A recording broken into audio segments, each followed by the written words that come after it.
بسم اللہ الرحمن الرحیم۔ منہج کارپوریشن جدہ برائے پروڈکشن و ڈسٹریبیوشن آپ حضرات کی خدمت میں قصص الانبیاء کا مبارک سلسلہ پیش کرنے کی سعادت حاصل کر رہا ہے۔ اب آپ اس مبارک سلسلے کا 17واں حلقہ سماعت فرمائیں۔ برادران اسلام،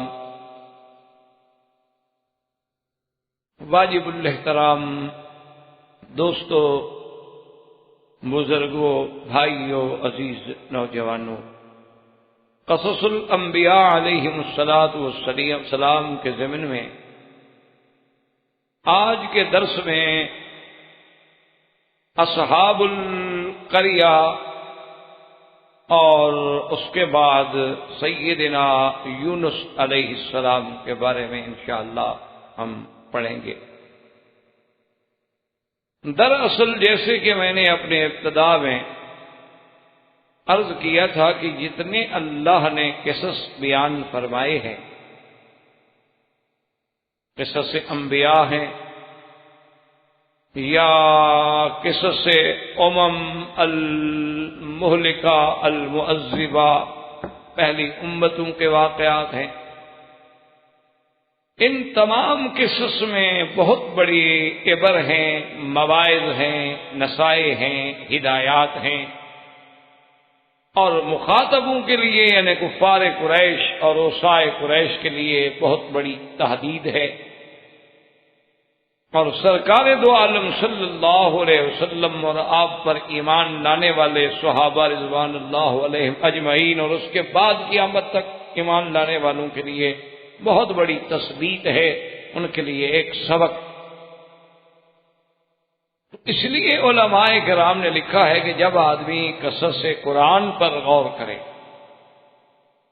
یا قصص انبیاء علیہم السلام پہ غور کرے تو ان کو عام سطحی نظر سے یا دیگر کتب کی طرح نہ مطالعہ کرے، بلکہ اس کے اندر جو عبر ہیں ان کو پکڑنے کی اور سمجھنے کی کوشش۔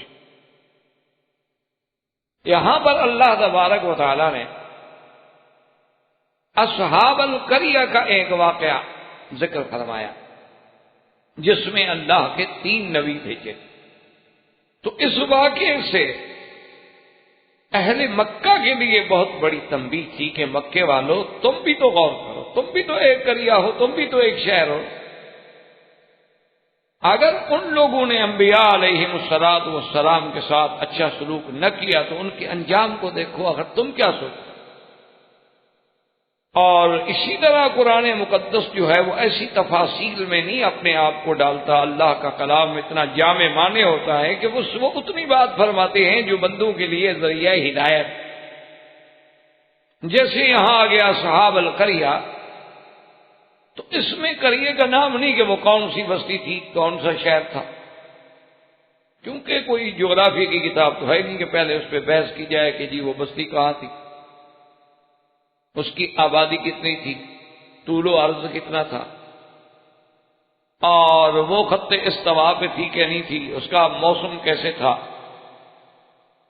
یہ ابحاث جو ہیں یہ تاریخ سے، جغرافی کے ساتھ تعلق رکھتی ہیں، ان کا اللہ کے قرآن سے کوئی تعلق نہیں۔ یہی ایک بہت بڑا مغالطہ ہے آج کل ہمارے پڑھے لکھے جدید حضرات کو کہ جب وہ بعض لوگوں کی تفاسیر دیکھتے ہیں نا جن میں اس قسم کی تفاسیر انہیں ملتی ہے کہ یہ بستی کا نام یہ تھا اور اس کی فلاں ملک میں واقع تھی، تو وہ سمجھتے ہیں کہ بھئی دیکھو کمال تو اس شخص نے کیا ہے نا تفسیر قرآن لکھ کر، ورنہ پہلے جتنے علماء تفسیر لکھتے ہیں ان باتوں کا ذکر ہی نہیں کرتے، اور جی ان کو معلومات ہی نہیں ہوتے نا، وہ کیا ذکر۔ یہ ایک بہت بڑی یعنی الجھن ہے جس میں ہمارا نوجوان طبقہ، جدید تعلیم یافتہ طبقہ جو ہے بڑا پھنسا ہوا ہے، غریب۔ وہ جب کسی جدید عالم کی تفسیر پڑھتا ہے اور اس میں آواز ہوتے ہیں کہ قوم سمود کیا تھی اور قوم عاد کیا تھی، کہاں واقع تھی، آبادی کتنی تھی، محل وقوع کتنا تھا، رقبہ کتنا تھا، وہاں کا موسم کیسا تھا، تو کہتے ہیں یار یہ تو واقعی بڑا لکھا آدمی ہے۔ باقی علماء نے صحابہ سے لے کر اب تک جو تفسیریں لکھی ہیں نعوذ باللہ وہ تو پڑھے لکھے نہیں۔ حالانکہ وہ غریب یہ نہیں سمجھتا کہ ایسی چیزوں کا تفسیر میں ذکر کرنا منشاء رسول صلی اللہ علیہ وسلم کے خلاف ہے، یہ کوئی تاریخی کتاب نہیں ہے۔ اگر آپ نے ان چیزوں کے معلومات حاصل کرنے ہیں تو آپ ارض القرآن پر کتابیں لکھی ہیں علماء نے، وہ پڑھ لیں۔ اقوام عالم پر علماء نے کتابیں لکھی ہیں، وہ پڑھ لیں۔ اسی طرح الملوک والسلاطین پر علماء نے کتابیں لکھی ہیں، وہ پڑھ لیں۔ اس میں تفصیل آئے گی کون بادشاہ، کس کا بیٹا، کس کا باپ، کہاں کا بھائی، کہاں آیا کہاں گیا، اس کا قرآن سے کیا جوڑ ہے۔ تو اس لیے ہمیشہ یاد رکھیں، جیسے کہ سیدنا یوسف علیہ السلام کے قصے میں بھی آپ نے پڑھا تھا کہ بھائیوں نے لا کر حضرت یوسف علیہ السلام کو کنویں میں ڈال دیا۔ ابھی وہ کنواں کہاں ہے اس پر تو قرآن ذکر نہیں کرتا، فالقوہ بالجب۔ اسی طرح جب حضرت یوسف علیہ السلام نے اپنے بھائی بنیامین کو روک لیا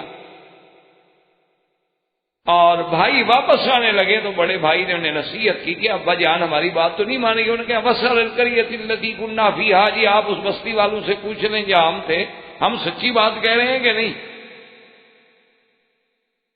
اب وہ بستی کون سی تھی کوئی ذکر نہیں۔ اسی طرح حضرت موسیٰ علیہ السلام اور حضرت خضر علیہ السلام جب دونوں آئے، حتیٰ اذا اتیا اہل قریۃ استطعما اہلہا، کہ ایک بستی والوں پہ گزر ہوا، ان سے آپ نے مہمان ہونے کی حیثیت میں اپنی خبر دی، لیکن ان لوگوں نے کوئی مہمان نوازی نہ کی۔ وہ بستی کون سی تھی اللہ عالم۔ تو ایک تو یہ بات یاد رکھا کریں کہ قرآن پاک کا یہ موضوع نہیں ہے۔ قرآن مقدس اتنی چھوٹی کتاب نہیں ہے کہ میں ان چھوٹی چھوٹی ابحاث میں الجھا رہے۔ وہ تو کلام الملوک ملوک الکلام، یعنی بادشاہوں کا کلام جو ہے وہ کلاموں کا بادشاہ ہوتا ہے، اور یہ تو شہنشاہوں کے شہنشاہ کا کلام ہے۔ اس میں تو مقصد ہم نے یہ بتلانا ہے کہ عبر کا وہ کسی بستی سے ہوا کیا رکھتا ہو، ہمیں کیا ضرورت ہے اس کی تفصیل میں جا رہے ہیں۔ اسی طرح قرآن پاک میں آتا ہے او کالذی مر علی قریۃ وہی خاویۃ علی عروشہا، کہ ایک پیغمبر ایک ایسی بستی پہ گزرے کہ دیکھا کہ وہ بستی برباد ہو چکی ہے اور درخت اوندے پڑے ہوئے ہیں نکل کر۔ تو اب وہ بستی کون سی تھی، قریہ کا ذکر ہے لیکن آگے تفصیل نہیں۔ اب اگر ان تفاصیل کا علم ہمیں ضروری ہے، پہلے تو ضروری نہیں، اگر ضروری ہوتا تو اللہ قرآن میں ذکر فرما دے۔ اگر ہم ضرورت بھی سمجھیں تو اس پہ باقاعدہ کتابیں موجود ہیں۔ اور دوسری بات یہ سمجھیں کہ قریہ کا اطلاق جیسے بستی پہ ہوتا ہے، اسی طرح کسی، ورنہ تو اصولاً یہ ہوتا ہے کہ قریہ، مدینہ، مصر، بلد مختلف لفظ ہیں۔ عربی تو بڑی وسیع لغت ہے۔ آپ کہتے ہیں یہ تو جی قریہ ہے، اچھا اسی طرح بریہ ہے، اسی طرح ریف ہے، اسی طرح مصر ہے، اسی طرح مدینہ ہے، اسی طرح بلد ہے، لا اقسم بہذا البلد۔ اسی طرح اللہ تبارک و تعالی نے فرمایا تنذر ام القری ومن حولها، اب مکے کو ام القری بھی کہا گیا، بلد بھی کہا گیا۔ اس لیے ایک بات یاد رکھیں کہ مقصد قریہ جہاں ذکر آ جائے ضروری نہیں ہوتا کہ بستی ہی مراد ہو، اس قریے سے مراد بہت بڑا شہر بھی ہو سکتا، اس سے مراد مدینہ بھی ہو۔ اور کسی کسی جگہ اللہ نے مثلا اہبطوا مصرا فإن لكم ما سألتم، وہاں مصر کہا گیا، بہت بڑے شہر۔ تو اب یہ جو قریہ ہے اس کے بارے میں جو علماء مورخین ہیں وہ اس میں کہتے ہیں، بعض تو کہتے ہیں یہ قریہ جو ہے انطاکیہ ہے، اور انطاکیہ جو ہے اس میں آنے والے جو ہیں وہ کہتے ہیں جو 3 رسول جن کا قرآن نے ذکر کیا ہے، حالانکہ قرآن نے ان تینوں کا نام نہیں لیا۔ ان لوگوں نے کتب سابقہ سے روایات اسرائیلیہ سے نکالا ہے کہ صادق، مصدوق، بعض نے کہا یوشع، یوحنا، یہ سب نام روایات ایسی سے ہیں جن پر ہم اعتماد ہی نہیں کر سکتے۔ اللہ نے قرآن میں نام نہیں لیا تو ہم کہاں سے ڈھونڈ سکتے؟ اللہ نے کچھ سب پیغمبروں کے نام تو نہیں لیے نا قرآن۔ اللہ نے خود اپنے پیغمبر کو فرمایا قرآن مقدس میں کہ ہم نے بعض انبیاء کا ذکر آپ پہ کیا ہے، بعض کا ہم نے ذکر نہیں کیا۔ اور بعد کا اللہ نے اجمالاً ذکر کر دیا کہ لا نفرق بین احد من رسلہ. تو اسی طرح یاد رکھیں کہ بعض مورخین کا یہ خیال ہے کہ انطاکیہ ہے، اور یہ بھی خیال ہے کہ یہ جو 3 رسول بھیجے گئے یہ اللہ کے بھیجے ہوئے پیغمبر یا رسول نہیں تھے، بلکہ یہ عیسیٰ علیہ السلام کے بھیجے ہوئے رسول. اور انطاکیہ، پھر اسکندریہ، پھر رومیہ، بیت المقدس، یہ تقریباً 1 علاقوں کی بات ہے. لیکن یہ ساری باتیں جو ہیں قرآن کے اسلوب کے خلاف ہیں، کیونکہ قرآن یہ کہتا ہے کہ پھر ہم نے اس بستی کو برباد کر دیا. یہاں تک انطاکیہ کا تعلق ہے، وہ تو پہلی بستی ہے جو سب سے پہلے حضرت عیسیٰ علیہ السلام پر ایمان لے آئی. تو اس لیے علماء یہ فرماتے ہیں کہ بہتر یہ ہوتا ہے، یہ ایک مفسرین کرام کا یعنی اجماعی قاعدہ ہے کہ ابہموہ کما ابہمہ اللہ، جس چیز کو اللہ قرآن میں خود مبہم رکھے تم بھی باس میں نہ پڑو. اس کا معنی یہ ہے کہ اس کے مبہم رکھنے میں ہی فائدے ہیں، کیونکہ اللہ کا کلام جو ہے وہ کوئی بغیر حکمت سے ہے نہیں، کوئی بھی بغیر حکمت کے نہیں ہوتا. اب بھی آپ دیکھیں کہ بادشاہوں کے بعض ایسے کوڈ ہوتے ہیں جو کوئی بھی نہیں جانتا. اب ہر آدمی یہ کہتا پھر جی انہوں نے ہمیں کیوں نہیں بتایا، تو یہ پوچھنے والے کی غلطی ہے. اگر ضرورت ہوتی ہے اس کی رعایا کو تو بتا دے. اللہ تبارک و تعالیٰ چونکہ خالق و مالک ہیں، جس چیز کو علماء کہتے ہیں ابہمو ہو کہ اللہ نے خود مثلا الف لام را مبہم رکھا ہے کہ کیا مقصد ہے، بس ٹھیک ہے اللہ جان، سیدھی سی بات. ہمارے عقل کی پیمانے کی ایک حد ہے، اس سے ہم تجاوز کریں گے تو پیمانہ ٹوٹ جائے گا. جیسے آپ کے دکانوں پہ آپ جاتے ہیں نا، سبزی کے دکانوں پہ، تو وہاں آج کل الیکٹرانک قسم کے وہ میزان یعنی تولنے کے لیے آلات لگے ہوئے ہیں. اگر اس کی کیپیسٹی 10 کلو کی ہے، اگر 30 کلو رکھیں گے تو کیا ختم فیل ہو جائے گا. تو ہمارے عقول جو ہیں ان کی بھی ایک حد ہے، ہماری نظر جو ہے اس کی بھی ایک حد ہے، ہماری قوت سمع جو ہے اس کی بھی ایک حد ہے. اس رینج سے چیز نکل جائے نہیں سن سکتے آپ. تو اسی طرح بعض چیزیں ایسی ہوتی ہیں کہ اللہ اپنے بندوں پہ رعایت فرما دیتے ہیں کہ ان کے اندر زیادہ انہیں نہیں ڈالتے کہ بلا وجہ تفاصیل میں جانے کی میرے بندے کو ضرورت ہی نہیں، مقصد تو عبرت حاصل کر. تو ان بستی والوں کے پاس اللہ فرماتے ہیں کہ اذ ارسلنا الیہم اثنین، ہم نے 2 رسول دی. فکذبوہما، بستی والوں نے بالکل کھلی تکلیف، انہوں نے کہا جی ہم نہیں. اللہ تبارک و تعالیٰ ارشاد فرماتے ہیں کہ فعززنا بثالث، ہم نے پھر ان کو قوت دی، طاقت دی. تیسرا پیغمبر بھی ہم نے بھیجا، اور سب نے مل کر بستی والوں کو آ کے کہا فقالوا انا الیکم مرسلون، کہ ہمیں آپ ہی کی طرف بھیجا گیا ہے. میری بات سن. لیکن بستی والوں نے کیا کہا کہ قالوا ما انتم الا بشر مثلنا وما انزل الرحمن من شيء انتم الا تكذبون.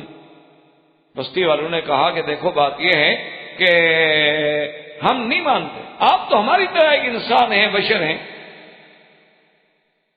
اور یہ بھی بنیادی طور پہ اللہ تبارک و تعالی ہم سب کو اور ہر کلمہ شریف پڑھنے والے کو ہدایت کا فیصلہ فرمائے. یہ بھی یعنی ابتدا سے دھوکہ چلا رہا ہے کہ جو بشر ہے وہ نبی نہیں ہو سکتا. یعنی وہ انبیاء کو بشر تو مانتے تھے کہ بشر ہیں، لیکن وہ یہ نہیں مانتے تھے کہ بشر نبی ہو سکتا ہے. قالوا ما باللہ بشر مثلنا، آپ تو بشر ہیں.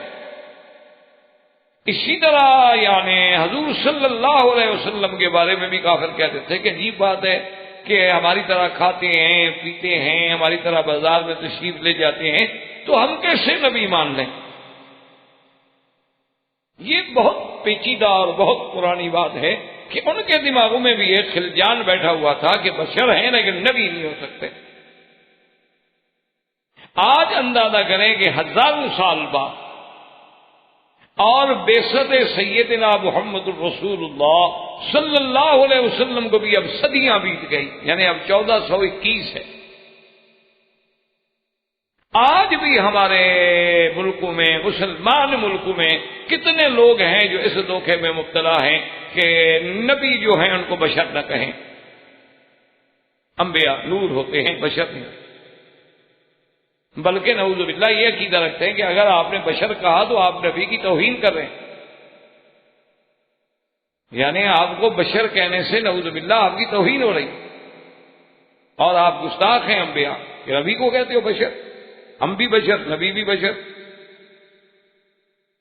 اللہ تبارک و تعالی رحمت فرمائے، بلکہ یعنی ایک مولوی صاحب تھے، اللہ عالم، میرے خیال میں فوت ہی ہو گیا، پرانی بات ہے، اس کو جب کسی نے توجہ دلائی، اس نے کہا کہ جی بشر کہنا توہین ہے، تو اللہ کا قرآن کہہ رہا ہے کہ قل انما انا بشر مثلکم،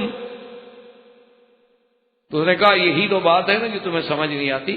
اللہ پاک نے کہا نبی سے کہ قل، آپ کہہ دیجئے کہ تحقیق میں بشر ہوں تمہاری طرح، تو اس کا ترجمہ یہ تھا کہ محمد مصطفیٰ آپ کہیں تو کہہ دیں، میں آپ کو بشر نہیں کہتا۔ اب دیکھیں کیسے ترجمہ کیا، یعنی قل هو اللہ احد کا معنی بھی یہ ہوگا پھر کہ اللہ کے نبی اگر آپ کہنا چاہیں تو کہہ دیں اللہ ایک ہے، لیکن میں نہیں کہتا۔ تو یہ منطق تو پھر پورے قرآن میں چلا ہے نا، قل یا ایھا الکافرون لا اعبد ما تعبدون، یعنی آپ کہنا چاہیں تو کہہ دیں میں نہیں کہتا۔ اور جیسے وہ ایک اور بھی بادشاہ ہیں نا جی آپ کے، وہ اللہ پاک رحمت کرے، انہوں نے بھی کوئی ایک نئی کتاب لکھی، کتاب الاخضر، تو اس میں اس نے کہا کہ یہ قرآن میں جتنے کل ہیں نا یہ نکال دو، یہ تو اللہ نے حکم دیا تھا کہ میرے نبی کہو، اب ہم تو نہیں کہہ سکتے نبی کو کہ کہو بس هو اللہ احد، اب کل کہنے کی ضرورت، یہ تو اللہ کا امر تھا نا کہ کل آپ کہیے، اب ہم کیوں کہیں؟ تو اکثر ایک نے کل نکال دی اور کوئی اور آئے گا کوئی اور چیز نکال دے گا تو بات ختم ہو گئی۔ پھر قرآن تو قرآن نہ رہا، جو چاہے نکال دے، جو چاہے حذف کر دے، جو چاہے زیادہ کر دے، حالانکہ اتنا ان کو سمجھ نہیں آتی۔ اللہ کے بندے، ہم تو قرآن پاک میں جو واقعات ہیں یا جو آیات مبارک ہیں ہم ان کو نقل کر رہے ہیں، ہم حکم تھوڑا دے رہے ہیں۔ یعنی ایک پرائمری پاس بچہ جو ہے وہ بھی سمجھ سکتا ہے کہ آج اگر ایک پریزیڈنٹ بادشاہ ایک آرڈر کرے، اس آرڈر کی کاپی لے کے میں پڑھنی شروع کر دوں کہ ہم نے یہ کہا ہے کہ یوں کا، اس کا معنی یہ تھوڑا کہ میں بادشاہ ہوں، میں تو اس خط کو پڑھ رہا، یعنی کھلی سی بات، لیکن نہیں سمجھ آتی۔ اچھا، اور اس کے بعد دیکھیں کہ اس زمانے کے جاہل اور کافروں کا یہ عقیدہ تھا کہ نبی جو ہے بشر تو ہے لیکن نبی نہیں، بشر ہیں انتم الا بشر۔ اچھا، ہمارے جاہل کا عقیدہ یہ ہے کہ نہیں، نبی ہیں لیکن بشر نہیں ہے۔ اب فرق آپ سمجھیں، آپ پڑھے لکھے لوگ ہیں، وہ یہ کہتے تھے کہ بھی بشر تو ہیں لیکن نبی نہیں، کیونکہ بشر نبی نہیں ہو سکتا۔ ہمارے لوگ کہتے ہیں کہ نہیں، نبی تو ہیں لیکن بشر نہیں۔ مانا کیا ہوا؟ مانا تو ایک ہی ہوا نا، وہ بشریت کے قائل ہیں اور نبوت کا انکار ہے، کیونکہ بشر نبی نہیں ہو سکتا۔ یہ نبوت کے قائل ہیں اور بشریت کا انکار ہے کہ نبی بشر نہیں ہو سکتا۔ بات تو دونوں کی ایک ہے، کفر تو دونوں کا ایک ہے۔ مسلمان تو تب ہوگا جب بشر بھی مانے اور نبی بھی مانے، اگر دو میں سے ایک چیز مانے تو کافر رہے گا۔ بشریت کا انکار کرے تب بھی قرآن کا انکار، نبوت کا انکار کرے تب بھی قرآن کا انکار۔ تو اس لیے ان لوگوں نے ان پیغمبروں کی تکذیب کر دی، فکذبوہما، اللہ نے تیسرا پیغمبر بھیجا، انہوں نے کہا کہ بالکل نہیں، یہ ہم ماننے کے لیے تیار ہی نہیں ہے کہ اللہ نے آپ پہ کوئی قرآن اتارا ہے یا کوئی کتاب اتاری، ہم نہیں مانتے، نعوذ باللہ، آپ تو غلط کہہ۔ اور پیغمبروں کا حوصلہ دیکھیں، اسی لیے علماء نے لکھا ہے کہ جو دائی ہو، جو دعوت دینے والا ہو، جو تبلیغ کرنے والا ہو، جو کسی کو دین کی طرف بلانے والا ہو، اس کو پھر بڑے حوصلے کی ضرورت ہے کہ وہ انبیاء علیہم السلام کی سنت سے علم سیکھے، کہ کوئی جھگڑا نہیں۔ قالوا ربنا یعلم انا الیکم لمرسلون، يشركون، یعنی کہ طیش میں آ جائیں، ورنہ ایک آدمی سے کہو نعوذ باللہ آپ بشر ہیں، آپ نبی نہیں ہیں اور آپ جھوٹ بول رہے ہیں،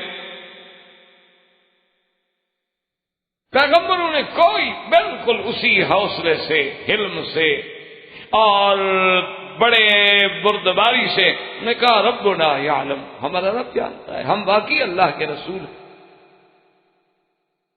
اور ایک بات یہ بھی سن لو کہ وما علینا الا البلاغ المبین، اور ہمارے ذمہ کیا ہے کہ ہم کھول کے تمہیں اللہ کی دعوت پہنچا دیں، بس نہیں مانتے ہیں آپ کی بات۔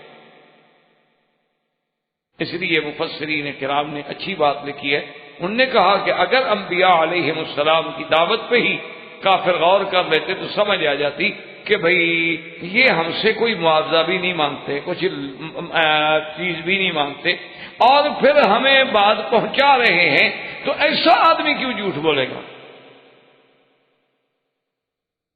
کتنے لوگ ہیں جو یورپ میں، امریکہ میں، افریقہ کے ملکوں میں اور بڑے دور دراز کے ملکوں میں جب تبلیغی جماعت کے کچھ لوگ پہنچتے ہیں اور وہ جب دیکھتے ہیں اور ان سے ملتے ہیں کہ بھئی آپ لوگ کیوں آئے ہیں، کیا بات ہے، ٹکٹ اپنی، کھانا اپنا، بستر اپنا، روٹی اپنی، ہر چیز اپنی،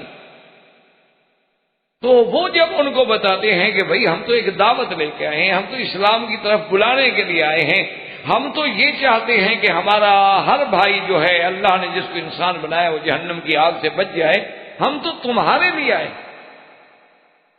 تو پھر وہ حیران۔ اسی طرح ایک جگہ جب وہ لوگ پہنچے تو ایک ان کو دور ایک مسجد نظر آئی، تو ان کی عادت ہوتی ہے بیچاروں کی، وہ جب جاتے ہیں کہیں بھی قیام کرتے ہیں تو مسجد میں چلے جاتے ہیں۔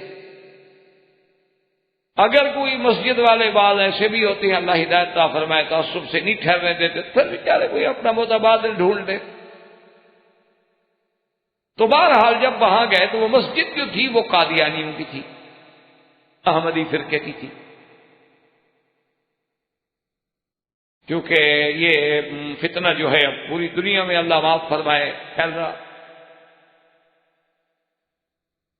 کل کے اخبار میں پڑھ رہا تھا، انڈیا کی ایک خبر تھی کہ ایک ماں 4000 روپے میں اپنا بچہ بیچ کے چلی گئی۔ تو جو عورت غربت سے تنگ آ کر 4000 روپے میں اپنا لخت جگر، اپنی اولاد، اپنے جگر کا ٹکڑا بیچ سکتی ہے، اس کو 2 لاکھ روپے دے دو، قادیانی بنا لو، عیسائی بنا لو، جو مرضی ہے بنا لو۔ ابھی آپ دیکھ لیں کہ آپ کے بوسنیا میں، کوسوپا میں، شیشان میں، یا جہاں جہاں مسلمانوں کو صابرہ، شتیلا میں، جہاں جہاں مسلمانوں کو ذبح کیا گیا، اور ان کے جو چھوٹے چھوٹے بچے ہیں ان کو کون لے کے جا رہا ہے؟ عیسائی این جی اوز، عیسائی، اور ہمدردی بھی کریں، دیکھو جی بچے ہیں مر جائیں گے، ہم تو ان کی ہمدردی کے لیے آئے۔ لیکن جب وہ دودھ پیتے بچے کو لے کے جائیں گے تو آپ کا کیا خیال ہے، بڑا ہو کر وہ مسلمان بنے؟ آپ یہاں رہتے ہیں ماشاءاللہ، اللہ کا شکر ہے، آپ ڈاکٹر ہیں، تنخواہیں ہیں، عزت ہے، آپ کو ماشاءاللہ رہائش ہے، بڑا گاڑیاں ہیں، سب کچھ ہے، آپ نے اتنے عرصے میں کتنے آدمیوں کو دین پہنچایا؟ ایک این جی اوز میں ایک عورت ہے جس نے افغانستان کی استباح حالی میں آ کے کام کیا اور 90,000 افغانی کو عیسائی بنا دیا۔ تو کیا آپ نے کبھی غور کیا ہے ہماری عورتیں گھر میں بیٹھ کے کیا کرتی؟ بس ٹھیک ہے جی، تنخواہ ہے، کام کرتے ہیں، جا کے سو جاتے ہیں، روٹی تو کما کھائے کسی طور مچھندر۔ ہم تو پیٹ کے غلام ہیں، اقتصادیات کے مارے ہوئی قوم ہیں ہم۔ اللہ تبارک و تعالیٰ رحمت فرمائے، دیکھیں کہ نبی پہ کیسے کیا گزری ہوگی۔ ایمان سے کہیں، آپ جائیں کسی کے پاس، اس کو کہیں کہ جی میں آپ کو دین کی دعوت ہو گیا، جاؤ جھوٹے، تو آپ پہ کیا گزرے گی؟ ذرا اس واقعے کو اپنے دماغ میں اتاریں۔ ایسے تو قرآن پڑھ کے آپ چلے جائیں گے، انہوں نے کہا جی انتم اللہ تکتمون، آپ جھوٹ بولتے، یعنی اللہ کے نبی کو، اپنے ملک میں کسی مولوی کو تو کھڑے ہو کے کہہ کے دیکھ لو کہ تم جھوٹ بولتے ہو۔ ایک مولوی کو ایک چھوٹے سے سیاسی لیڈر کو آپ کہہ کے دیکھ لیں گے جی جھوٹ بول رہے ہو، شام تک آپ کی نسل بھی نہیں ملے گی اس علاقے میں۔ یہ اللہ کے نبیوں کی اس سے بڑی صداقت کیا ہے کہ سامنے کھڑے ہو کے ایک بندہ کہتا ہے کہ آپ جھوٹ بول رہے ہیں، وہ کہتے ہیں اچھا بھائی تم نہ جانو، ہمارا رب تو جانتا ہے کہ ہم اللہ کے رسول، اور ہم تمہیں ایک بات پہنچانے ہیں۔ تو وہ لوگ جب گئے تو قادیانی سے ملے، اس نے پہلے انکار کیا، بڑی مشکل سے وہ مان گیا۔ اس نے کہا میری مسجد میں رہ سکتے ہیں آپ، لیکن چونکہ ہم احمدی ہیں، قادیانی ہیں، اور آپ لوگ جو ہیں اہل سنت ہیں اور ہمارے مسلک کے خلاف ہیں کہ ہاں کوئی تبلیغ نہیں ہوگی، تقریر نہیں ہوگی، دعوت نہیں ہوگی، کوئی کتاب نہیں پڑھو گے، صرف رات گزار لو، یہ کینیڈا کے علاقے میں مسجد۔ انہوں نے کہا ٹھیک۔ اب جناب وہ ساری رات امیر نے کہا کہ بھئی اب چونکہ دعوت تو ہم دے نہیں سکتے، دن کو جہاں جائیں گے دعوت کا کام کریں گے، لیکن تہجد کے وقت سب وضو کرو، تہجد پڑھو، رو رو کے اللہ سے دعائیں مانگو، اور اسی امام صاحب کے لیے دعائیں مانگو۔ دیکھو کتنا اچھا آدمی ہے، اس نے آخر دروازہ تو کھول دیا نا ہمارے لیے۔ اب جناب 3 دن رو رہے ہیں اور امام صاحب چھپ چھپ کے سننے بھی میرا نام کیوں لیتے، دیکھا میرے لیے دعائیں کر رہے ہیں۔ 3 دن کے بعد کہا جی قافلے کو ہم جا رہے ہیں۔ اس نے کہا اچھا آپ کسی کو اگر نہ بتائیں تو میں بھی آپ کے ساتھ 1-2 دن کے لیے چلتا ہوں۔ وہ چل پڑا۔ تیسری رات اسے خواب میں زیارت ہوئی اور اس کے بعد حکم ہوا کہ ابھی تک تمہیں حق اور باطل سمجھ نہیں آیا، اور روتا ہوا اٹھا اور فوراً کلمہ پڑھ کے مسلمان۔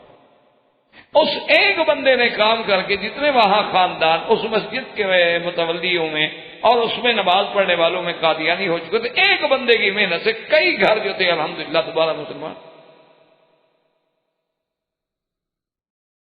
اب جناب انہوں نے ایک اتنا نہیں کہا، انہوں نے کہا کہ نہیں نا تو طیرنا بکم، جب سے تم لوگ آئے ہو نا ہمارے تو ملک میں نحوست آ گئی ہے، ہمارے رزق میں کمی آ گئی، لَنَرْجُمَنَّكُمْ وَلَيَمَسَّنَّكُمْ مِنَّا عَذَابٌ أَلِيمٌ۔ انہوں نے کہا کہ جاؤ ورنہ ہم پتھر ماریں گے آپ، یا ہم آپ کو دردناک عذاب دیں گے۔ اللہ کے نبی نے کہا خدا کے بندے، کوئی ہم کہاں سے بدقسمتی لے آئے یا نحوست لے آئے، ہر کسی کی نحوست اس کے اپنے ساتھ ہو۔ اور اسی اسنا میں اللہ تبارک و تعالیٰ فرماتے ہیں کہ وَجَاءَ مِنْ أَقْصَى الْمَدِينَةِ رَجُلٌ يَسْعَىٰ قَالَ يَا قَوْمِ اتَّبِعُوا الْمُرْسَلِينَ اتَّبِعُوا مَن لَّا يَسْأَلُكُمْ أَجْرًا وَهُمْ مُهْتَدُونَ۔ ایک آدمی ہے، اس نے کہا بستی والو اور شہر والو عقل کرو، اللہ کے پیغمبروں کی بات مان لو، اور سب سے بڑی بات یہ ہے ان کی حقانیت کی کہ من لا یسألکم اجرا، وہ تم سے کچھ نہیں مانگتے، کچھ نہیں چاہتے، اور بات بھی وہ تمہیں ایسی کرتے ہیں ہدایت والی، اور خود بھی کردار والے اور ہدایت والے لوگ ہیں، لیکن جناب ان لوگوں نے بالکل نہ مانا۔ اور کتابوں میں تفسیر میں مزید تفصیل آتی ہے کہ انہوں نے اس بندے کو بھی نعوذ باللہ شہید کر دیا۔ بعض لوگوں نے علماء نے کتابوں میں اس کا نام حبیب المری لکھا ہے، اور بعض کہتے ہیں کہ اس کا نام حبیب النجار تھا۔ بہرحال جو اصل نام تھا وہ اللہ ہی جانتے۔ اب خدا کی شان یہ ہے کہ اس نے اپنے اس مقام پہ وہ جمع رہا۔ قال انی آمنت بربکم فاسمعون، سنو میں نے مانا ہے اللہ، میں ان نبیوں کو سچا مانتا ہوں۔ ان لوگوں نے مار دیا، لیکن مارنے کے بعد اللہ نے بھی ایسا بدلہ دیا کہ موت کے فوراً بعد اس کو جنت کی نعمتوں میں داخل کر دیا۔ قیل ادخل الجنت قال یا لیت قومی یعلمون بما غفر لی ربی وجعلنی من المکرمین۔ اس لیے حضرت ابن عباس نے کیا بڑی بات کی ہے کہ جب اللہ نے اس کو جنت میں داخل فرما دیا، جنت کی نعمتوں میں بھیج دیا، تو وہاں بھی حسرت کر رہے ہیں کہ ہائے کاش وہ قوم بھی مان لیتی، ان کو بھی پتہ لگ جاتا کہ دیکھو آج میں کون سی جنتوں میں بیٹھا ہوں، میرے رب نے مجھے کیسی عزت دی۔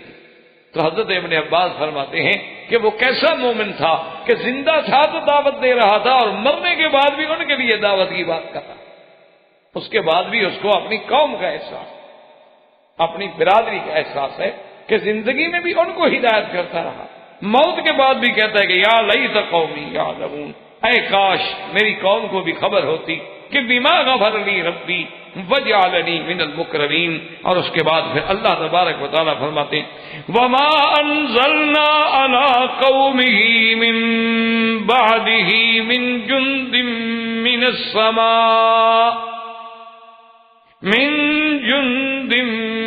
السماء وما كنا منزلین ان كانت الا صيحة واحدة فإذا هم خامدون۔ اللہ فرماتے ہیں کہ جب وہ بستی والے ہمارے ان تینوں انبیاء کی تکذیب کے مصر ہو گئے تو پھر اس بستی کو ہلاک کرنے کے لیے ہمیں کوئی فوجیں نہیں بھیجنی پڑی، ہمیں کوئی لشکر نہیں اتارنے پڑے۔ وما انزلنا علی قومہ من بعدہ من جند من السماء، اور نہ ہمیں ضرورت تھی کہ ہم اتاریں ان کانت الا صیحۃ واحدہ، فقط ایک چیخ، ایک آواز تھی کہ وہ سارے کے سارے مر گئے۔ اور وہ آواز کیا تھی؟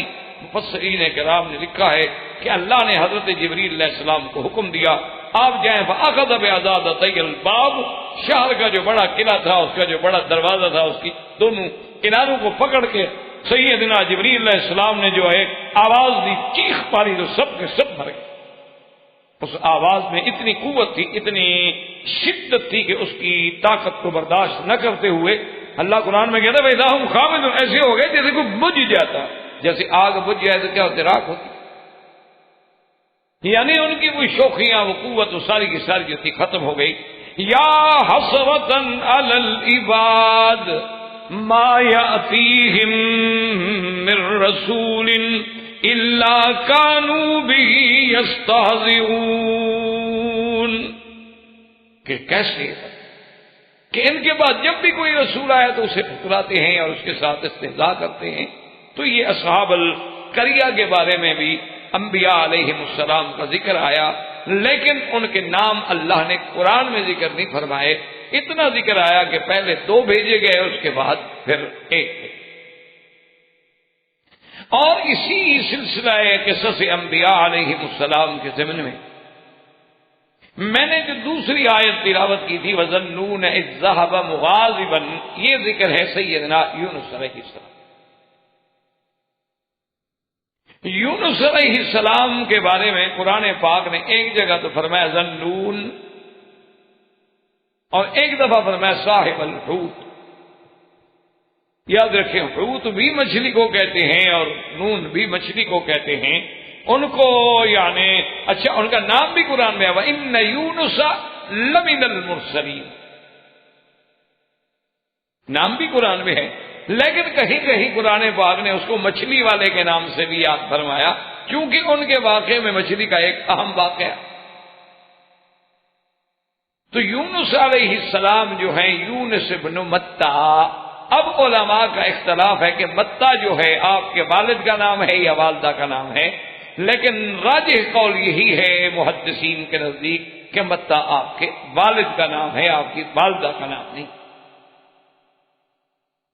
اہل کتاب نے اپنی کتابوں میں لکھا ہے کہ ان کا نام یونس نہیں تھا بلکہ یونان تھا، اور ان کے والد کا نام جو ہے امتا تھا، لیکن یہ روایات جو ہیں غیر مصدقہ ہیں۔ اصل جب بخاری شریف میں اللہ کے نبی نے خود فرما دیا یونس بن متہ تو بات ختم ہو گئی۔ اور اس کی وجہ بھی یہ تھی کہ ایک دفعہ مدینہ منورہ میں یہودی جیسے تاجر ہوتے ہیں، اور مدینہ منورہ میں تو اس زمانے میں کافی یہودی تھے، بنی نذیر تھے، بنی قینقاع تھے اور بنی قریظہ تھے۔ تو کچھ یہودی، ایک تاجر جو تھا وہ کچھ سامان لے کے آیا اور تجارت کا سامان تھا، وہ بیچ رہا تھا مدینہ منورہ میں، اور ایسے اتفاق سے کوئی بات جو ہوئی تو اس نے کہا کہ مجھے اس اللہ کی قسم ہے جس نے سیدنا موسیٰ علیہ السلام کو فضیلت دی پورے خلق پہ، مخلوق پہ۔ تو ایک انصاری صحابی سن رہے تھے، انہوں نے فرمایا تم جھوٹ بول رہے ہو، سب سے افضل تو سیدنا محمد الرسول اللہ ہے، تم کیسے کہہ رہے ہو کہ اللہ نے موسیٰ علیہ السلام کو تمام مخلوقات پہ فضیلت دی؟ اس نے کہا کہ نہیں، موسیٰ علیہ السلام افضل ہیں۔ اب انصاری کہتے ہیں حضور صلی اللہ علیہ وسلم افضل ہیں۔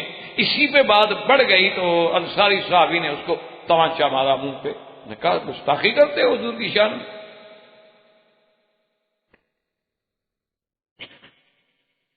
کیونکہ ایک مومن جس کے دل میں سچا عشق ہو حضور کا، وہ تو پھر برداشت نہیں کر سکتا۔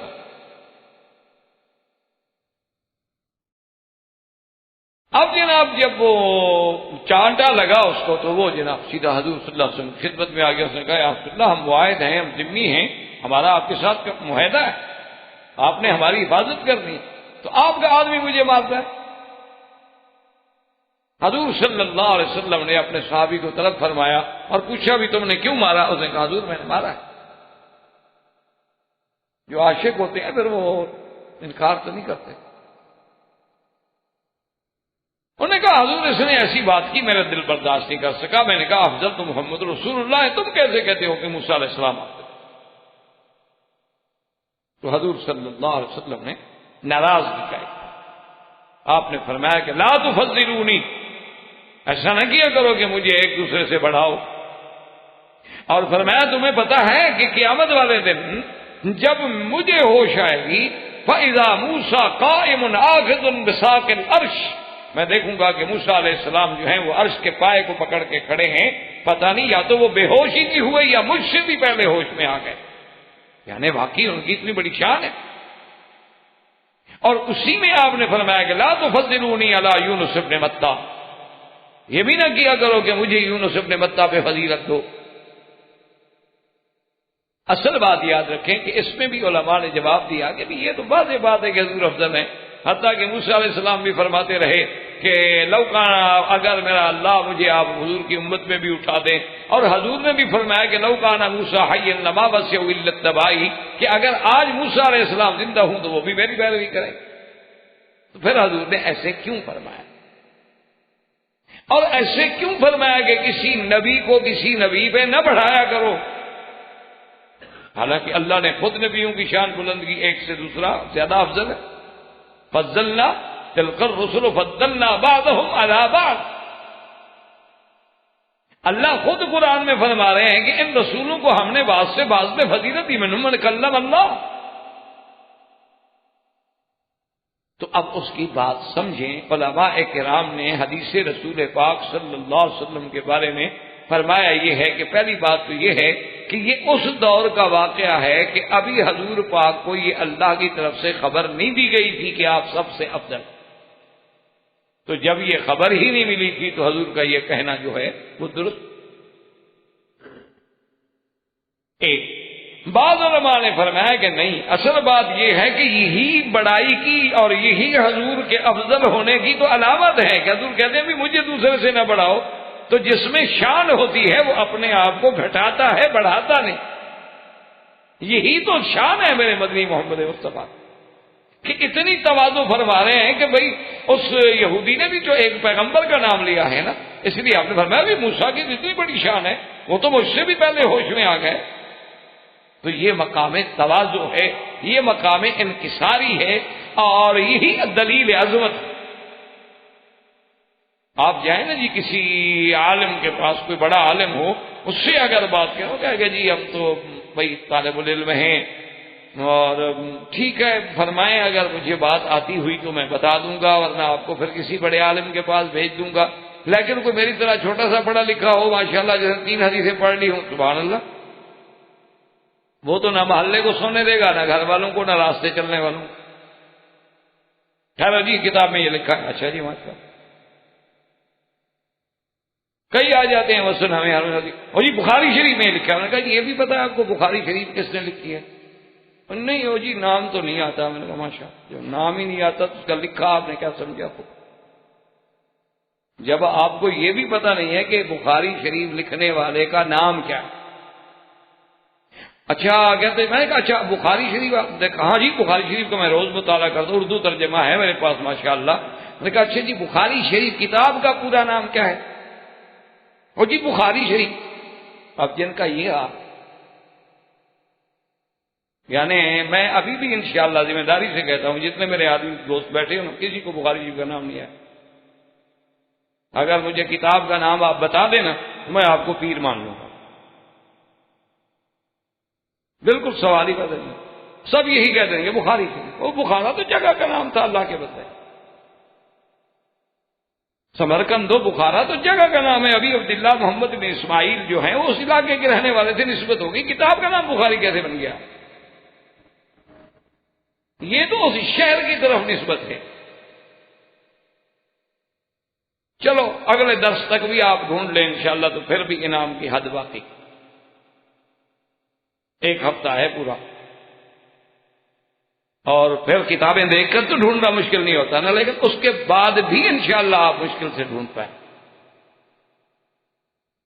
تو جب یہ عالم ہو اور بندہ کہے کہ میں بخاری کی وہ جی حدیث شریف میں یہ مسئلہ لکھا ہوا، وہ اللہ کے بندے پہلے تمہیں حدیث شریف کا بھی پتا. تو اس لیے ایک بڑے تو یہ شان تھی میرے مدنی کی کہ جو شان والا ہوتا ہے وہ دوسرے کی شان پڑھا. ایک اور تیسری بات یہ سمجھیں کہ جہاں حضور نے فرمایا نا کہ ایک نبی کو دوسرے پہ نہ بڑھاؤ، کیا مانا؟ یعنی ایسے نہ بڑھاؤ کہ ایک کی شان بلند ہو اور دوسرے کی توہین ہو. مانا بڑھانے کا ایک تو ہے کہ ہم کہیں کہ اللہ نے سارے نبیوں میں سے 5 کو اولو العزم بنایا، اور پھر 5 میں سے بھی سب کا سردار محمد رسول اللہ صلی اللہ علیہ وسلم کو بنایا امام. لیکن جب ہم تقابل کریں، ایک کہیں موسیٰ علیہ السلام افضل، ہم کہیں ہمارا نبی افضل، اس کا معنی یہ ہے کہ ذرا ایک پہلو نکلتا ہے کہ کہیں دوسرے انبیاء کی شان میں کمی نہ.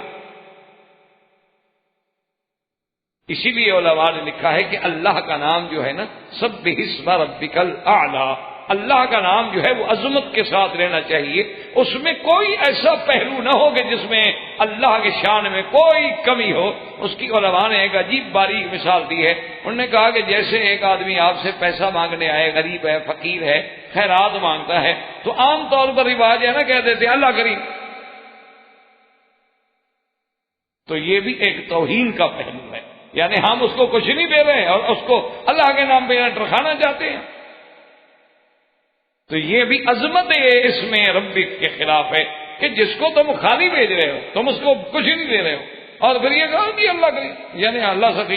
بھائی اس کا مطلب ہے یہ بیچارہ مانگ جو رہا ہے تو اللہ سخی ہوتا تو کیوں مانگتا؟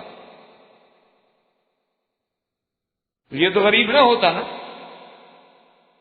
اس کا معنی یہ ہے کہ اس لیے حضور نے فرمایا کہ یوں نہ بڑھایا کرو نبیوں کو کہ دوسرے پیغمبر کی توہین کا پہلو نکلے. تو روکنے کا مقصد یہ تھا حدیث مبارک. یونس ابن متہ جو ہے یہ بالاتفاق یہ بات ہے کہ یہ نینوا کے. نینوا جو ہے یہ شہر ہے موصل کا سب سے قدیم اور سب سے بڑا شہر جو تھا وہ نینوا. کیونکہ حضور صلی اللہ علیہ وسلم جب طائف سے واپس آئے اور راستے میں آپ ایک باغ میں رکے تھے اور آپ کے پاؤں مبارک بھی زخمی تھے، تو باغ والوں نے حضور کی خدمت میں کچھ انگور بھیجے، اور لے کے آنے والا جو تھا وہ ان کا ایک غلام تھا. جب وہ آیا اور حضور صلی اللہ علیہ وسلم کو آ کے انگور پیش کیے، حضور صلی اللہ علیہ وسلم نے سلام فرمایا تو اس نے کہا کہ اور اس نے بھی جواب دیا. تو حضور نے فرمایا من این انت، کہاں سے ہو تم؟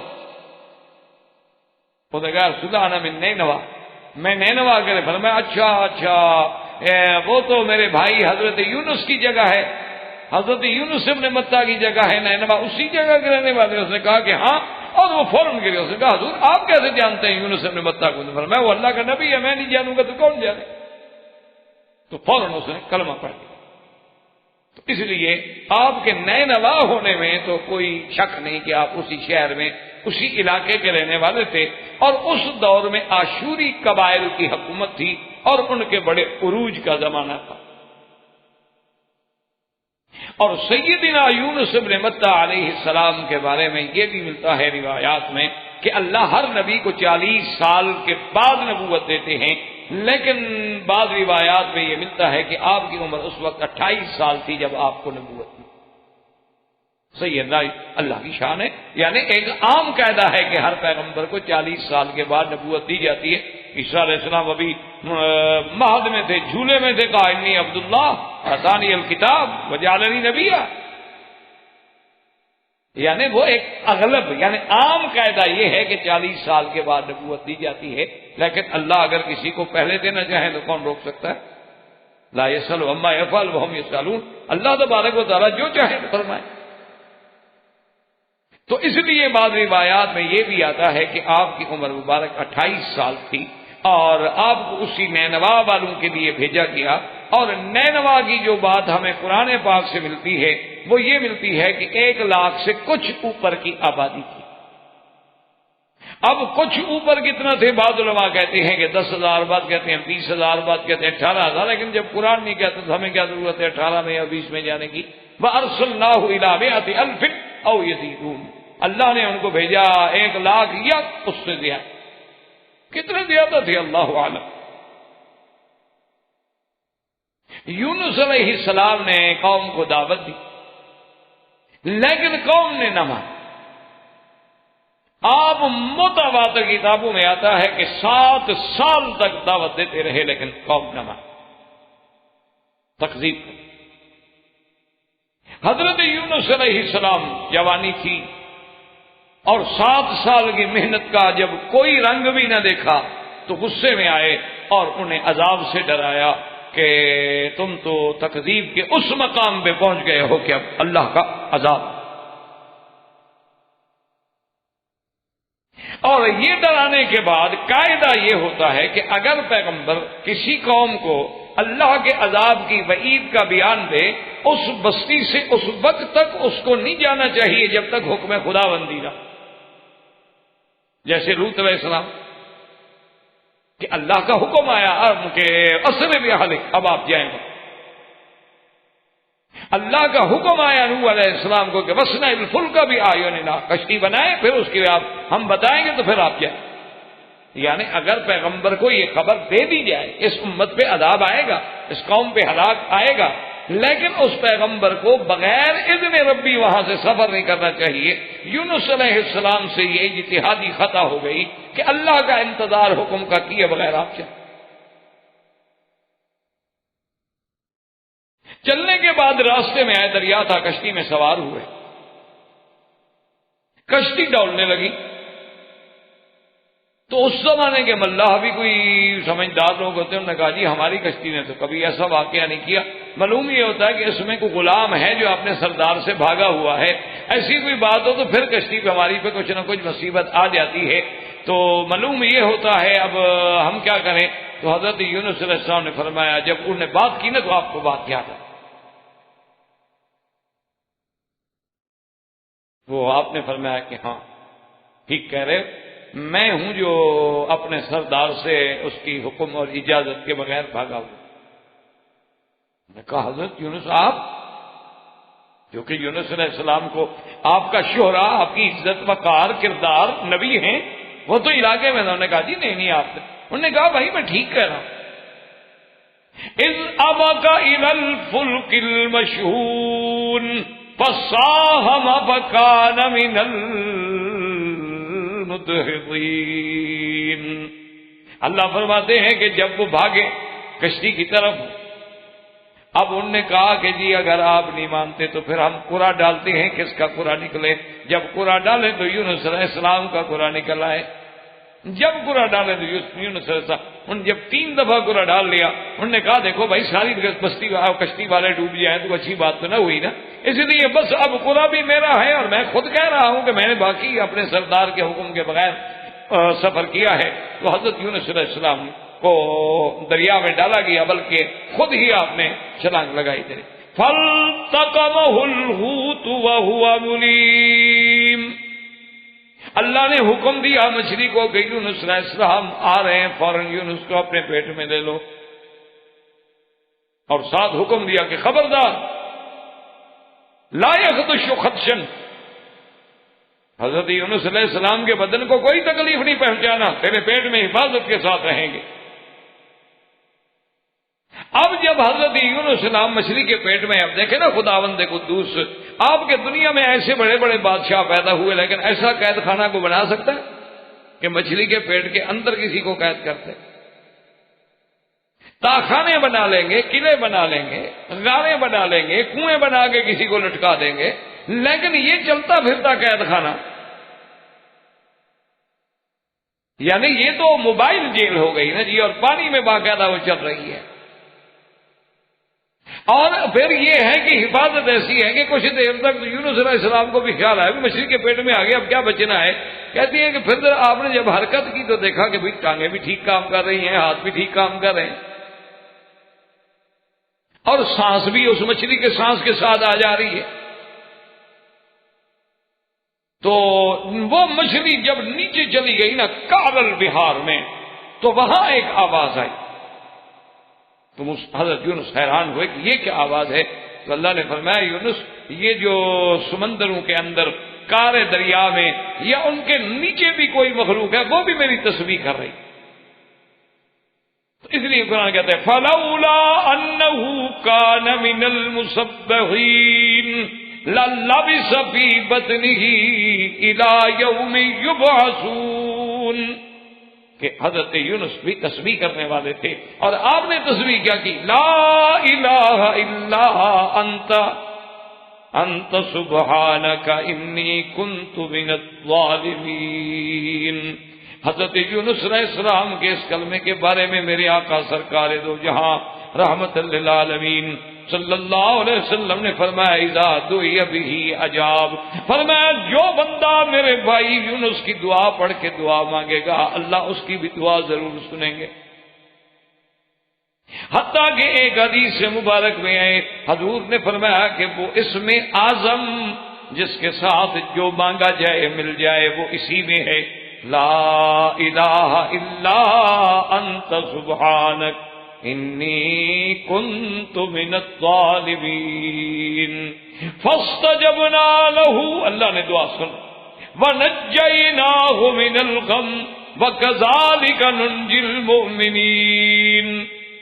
لیکن یاد رکھیں اس دعا کا بھی اثر تب ہوتا ہے جب مانگنے والا بھی یونس علیہ السلام کی کیفیت میں گزرے۔ یہ تو نہیں نا کہ ایسے کرائے پہ بلایا جی آیت کریمہ کا ختم کرانا ہے، 1.25 لاکھ پڑھانی ہے جی، پڑھیں لوگ۔ وہ بھائی تمہیں اتنا بڑا شوق ہے تو خود پورا کرو، 1.25 لاکھ تمہیں پتہ بھی لگے نا کچھ پڑھنے کا، محنت بھی تو ہو نا، نہیں کرائے پہ بلا لیا اور ان کو جی پیسے بھی دے دیں گے اور جی ختم کرایا ہے آیت کریمہ شریف کا، ماشاءاللہ جی۔ تو اب جناب حضرت یونس علیہ السلام، بعض علماء کہتے ہیں کہ 40 دن تک مچھلی کے پیٹ، اور ملائکہ نے عرض کیا کہ رب کریم آواز آتی ہے سمجھ نہیں آتی۔ اللہ نے فرمایا تمہیں پتہ نہیں ہے اس آواز کا، یہ میرا عبد حضرت یونس ہے مچھلی کے پیٹ میں۔ اب سب ملائکہ نے بھی اللہ سے درخواست کی کہ مولا رحم کر۔ اللہ فرماتے ہیں پھر ہم نے حکم دیا فَالْتَقَمَهُ الْحُوتُ، مچھلی کو حکم دیا کہ نکل دو، بس وقت پورا ہو گیا تو مچھلی کو حکم دیا گیا اسے یونس علیہ السلام کو دریا کے کنارے پہ، اور وہی اللہ نے کدو کی بیل پیدا کر دی، اور اس کے ساتھ یہ پیدا ہو گیا کیونکہ حضرت تو جب مچھلی کے پیٹ سے نکلے ایسے تھے نا جیسے بچہ آج ماں کے پیٹ سے نکلا ہو، اتنے کمزور ہو چکے تھے کہ اگر مکھی بھی بیٹھ جائے تو برداشت نہیں کر سکتے۔ تو اللہ نے کدو کی بیل جو تھی وہ فوراً وہاں پیدا کر دی، اور کدو کی بیل میں خدا کی شان یہ اثر ہے کہ وہاں مکھی نہیں بیٹھتی۔ ہر درخت پہ ہر بیل پہ مکھیاں بیٹھیں گی لیکن کدو پہ نہیں بیٹھیں گی۔ اسی لیے کدو جو ہے کچا بھی کھا لیں یا پکا بھی کھا لیں اتنی محبوب چیز ہے اور حضور صلی اللہ علیہ وسلم کا پسندیدہ چیز۔ اللہ نے یونس علیہ السلام کی غذا کا بھی، اور جنگل سے ہرنی آ کے آپ کو دودھ پلا لے اور آپ جناب کدو کھا لیں۔ ایک دن کدو کی اس بیل کو ذرا کیڑا لگا تو سوکھنے لگی، تو حضرت یونس علیہ السلام بڑے پریشان ہوئے اور رونے لگے کہ اللہ میاں یہی تو ایک سایہ تھا جو جھوپڑی بنا کے میں بیٹھا تھا، یہ بھی سوکھ رہی ہے۔ اللہ نے فرمایا اچھا اس بیل کا تو تمہیں خیال آ گیا، اور بستی والوں کو جو آپ چھوڑ کے آ گئے ان کا خیال نہیں آیا؟ آپ کو ایسے بیل کے سوکھنے کا تو بڑا خیال آ رہا ہے، لیکن آپ تو بستی والوں کو برباد کر کے آ گئے تھے۔ اچھا حضرت یونس علیہ السلام جب چلے تو بستی والوں کو جب عذاب کے علامات نظر آئے تو یہ پہلی بستی ہے کہ جس پر پھر اللہ نے ان کی توبہ، وہ بچوں کو لے کر جانوروں کو لے کر جناب نے ایسا کیا کہ ساری اولادوں کو لے کے باہر نکل آئے، بچوں کو الگ چھوڑ دیا، ماؤں کو الگ بٹھا دیا، جانوروں کو الگ باندھ دیا اور بچوں کو الگ باندھ دیا۔ جو دھوپ پڑے اور بچے روئیں، جانور روئیں، چیخیں، اللہ کی رحمت آ۔ اللہ فرماتے ہیں کہ ہم نے اور کسی بستی کو ایسے مہلت نہیں دی الا قوم یونس لما آمنوا فکشفنا عنہم العذاب، ہم نے عذاب کھول دیا۔ اچھا، اس پر بڑی بحث ہے کہ جب عذاب آ گیا تو پھر ایمان کیسے قبول ہوا؟ حالانکہ فرعون بھی تو ایمان لایا تھا، اور اس وقت کا ایمان یاس ہوتا ہے، وہ تو قبول ہوتا ہی نہیں۔ لیکن اس کی وجہ یہ ہے کہ فرعون پر عذاب نازل ہو گیا، جب عذاب نازل ہو جائے تو ایمان قبول نہیں ہوتا۔ یہ تو علامات و آثار عذاب تھے، ابھی عذاب آیا نہیں تھا۔ ایک دوسری بات یہ ہے کہ یہاں حضرت یونس علیہ السلام بھی تو اللہ کے حکم سے پہلے تشریف لے گئے تھے، وہاں تو موسیٰ علیہ السلام نے ایسا نہیں کیا۔ اس لیے اللہ تبارک و تعالیٰ نے جہاں ان کے ایمان کو قبول کیا، ایک تو عذاب نازل بھی ہوا، اور پھر اس کے بعد اللہ نے دوبارہ حکم دیا حضرت یونس علیہ السلام کو، اور وہ دوبارہ اسی بستی میں تشریف لے آئے نینوا میں، اور اسی میں فوت ہوئے اور اسی میں دفن ہوئے علیہ الصلاۃ والسلام۔ وما علینا الا البلاغ۔ برادران اسلام، واجب الاحترام بزرگوں، دوستوں، بھائیوں، عزیز نوجوانوں، قصص الانبیاء علیہم الصلاۃ والسلام کے سلسلے میں اور ضمن میں ہم نے سیدنا یونس علیہ السلام کا واقعہ مبارکہ سابقہ درس میں پڑھا تھا، اور آج اس درس میں سیدنا موسیٰ علیہ الصلاۃ والسلام کا ذکر مبارک ہے۔ سیدنا موسیٰ علیہ السلام بڑے شان والے پیغمبروں میں سے ہیں، اولو العزم من الرسل میں۔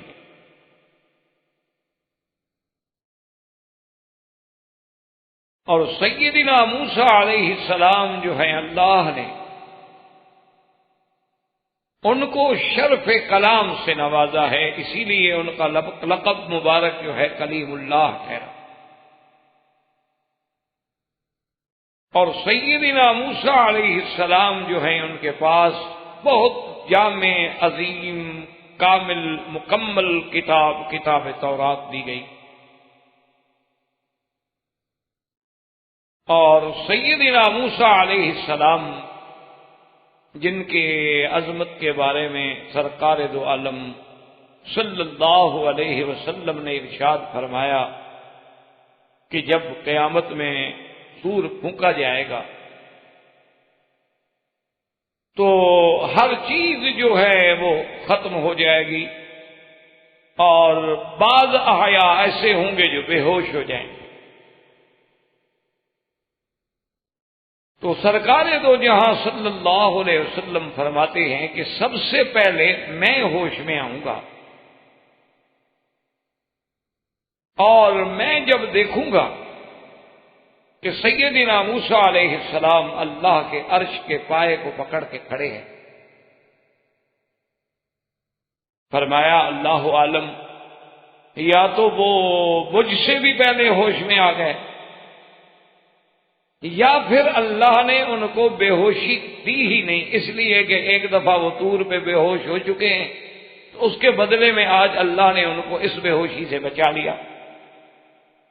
اللہ پاک تو ہر چیز کا بدلہ عطا فرماتا، یعنی اتنا بڑی شان ہے سیدنا موسیٰ علیہ السلام۔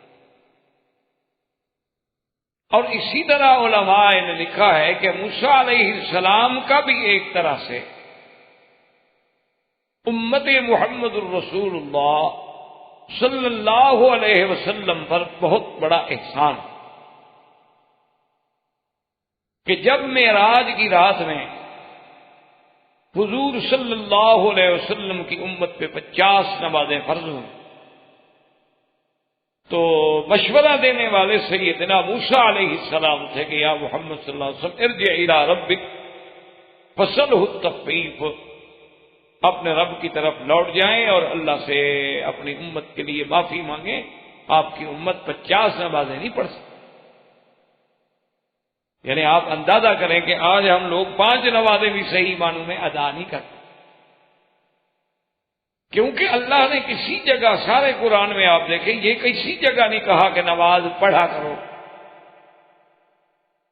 سارا قرآن کا آپ مطالعہ کریں، کسی جگہ آپ کو یہ نہیں ملے گا کہ نماز پڑھو، ہر جگہ یہ لفظ ملے گا آپ کو کہ نماز قائم کرو، اقیم الصلاۃ،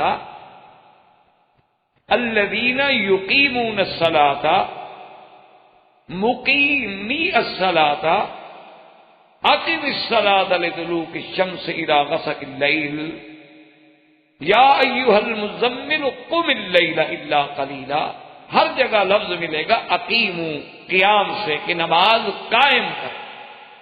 قائم کرنے کا معنی یہ نہیں ہوتا کہ پڑھ لو، ورنہ تو اللہ پاک یہ فرماتے کہ سلو، نماز پڑھا کرو۔ اللہ تبارک و تعالیٰ نے جہاں جہاں بھی حکم دیا، یہی حکم دیا ہے کہ نماز قائم کرو۔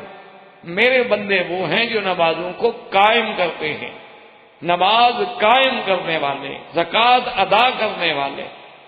تو قائم کرنے کا معنی یہ ہوتا ہے کہ نماز کو اس کے تمام شروط و ارکان کے ساتھ اپنے وقت میں ادا کرنا، اس کا معنی ہے قائم کرنا۔ یعنی کیا مطلب؟ اگر ایک آدمی عصر کی نماز کے لیے بیٹھا ہے، جب سورج پیلا ہونے لگا تو جلدی جلدی اللہ اکبر کر دیا، نماز تو پڑھی ہوتا ہے لیکن نماز قائم نہیں کی۔ اسی طریقے سے آپ بیٹھے رہے، اپنا اذان ہو گئی ہے ظہر کی، آپ دوستوں کے ساتھ بیٹھے ہیں، یا ویسے وضو کر رہا ہے اور اس کو لمبا کر رہا ہے، اور جناب جب تکبیر ہو گئی اور پہلی رکعت کھڑی ہو گئی اور پھر آگے مل گیا اللہ اکبر، تو یعنی اس میں تھوڑا سا ایک سوچ ہوتی ہے، آدمی کو سوچنا چاہیے۔ مثال کے طور پر آپ جتنا اپنی ڈیوٹی کے لیے اپنے گھر کو نکلنے سے جتنی اہمیت دیتے ہیں، ذرا توازن کریں اپنے دماغوں میں، اپنے دلوں میں، کہ آدمی گھر میں ہے، اس کی بیوی ہے، اس کے بچے ہیں، جو اس کے محبوب ترین چیز ہے، اولاد سے زیادہ انسان کے لیے اور کیا ہو۔ لیکن اگر وہ بچہ بھی دوڑ کے آتا ہے نا باپ کے پاس اور وہ چاہتا ہے کہ مجھے باپ اٹھا لے، تو کہتے ہیں نہیں یار، مجھے ڈپٹی پہ جانا ہے بیٹا، کیا تنگ کر رہے ہو؟ بھائی دیکھو نا، وہ بیگم کہتے ہیں اس کو پکڑو، میرے کپڑے خراب ہو جائیں گے، یہ دیکھو مجھے تنگ کر رہا ہے کہ اٹھاؤ، اب میں اس کو اٹھاؤں گا تو میری تو قریب ٹوٹ گئی، میرا سارا تیاری جو ہے وہ خراب ہو گئی اور میں نے ڈپٹی پہ جانا ہے۔ اب بیوی کہہ رہی ہے کہ جناب 2 منٹ کے لیے ٹھہر جائیں، میں نے آپ کے لیے بہت اچھی چیز پکائی ہے۔ وہ کہتے ہیں کمال کر رہی ہو، میں نے ڈپٹی پہ جانا ہے۔ تو جس قدر اہمیت تم ڈپٹی کو دے رہے ہو، کبھی غیرت آئی ہے کہ خدا کی نماز کو بھی اتنی اہمیت دی ہو؟ اور اگر تم نے اتنی نہیں دی ہے تو پھر بندوں کا خوف اور پیسوں کی لالچ تمہیں اللہ کے فرائض سے زیادہ۔ سیدھی بات، آج ہم مسلمان کیوں ناکام ہیں اور پوری دنیا میں، پورے عالم میں ہم کیوں ذلیل ہیں؟ کہ ہمارا رویہ جو ہے منافقانہ ہو گیا ہے۔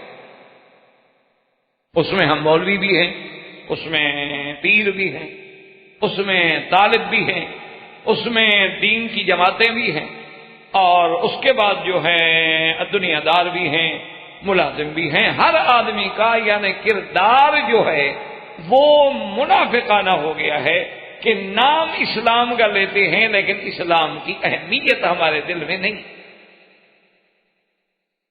ہم کہتے ہیں جی ہم نماز پڑھتے ہیں، ٹھیک ہے جی پڑھتے ہیں، لیکن اہمیت کوئی نہیں ہے۔ ٹھیک ہے آ گئے پہلی رکعت مل گئی تو کیا ہے، اور دوسری رکعت مل گئی یا آخری مل گئی، یا چلو ایک اور جماعت تو کھڑی ہوگی یار، اس میں بھی مل جائیں گے، کوئی ایسی بات نہیں ہے۔ اور پھر اگر کوئی سمجھائے تو ساری قرآن حدیث کی وہ آیتیں جمع کر لیتے ہیں کہ جی اسلام نے بڑی آسانی دی ہے، بولے صاحب آپ کیوں سختی کرتے ہیں؟